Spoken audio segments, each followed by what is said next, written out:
This answer is powered by AskQuesty.com. Get help with your Squarespace questions or tasks on demand. Show you how to do that. So when you get to your Squarespace site manager here, go to Pages. Go to whatever page you want. For this example, I'm just going to recreate my About page.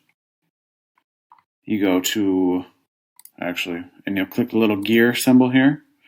And if you scroll all the way down, you'll see Duplicate Page. What that'll do is give you a copy of it. You can rename it. So we'll just name it About 2. And then you can go to that page, and basically everything is the same. If you want to make it active, bring it back up into drag it back up here, back into your menu, or wherever you'd like it, wherever in your page hierarchy you'd like it.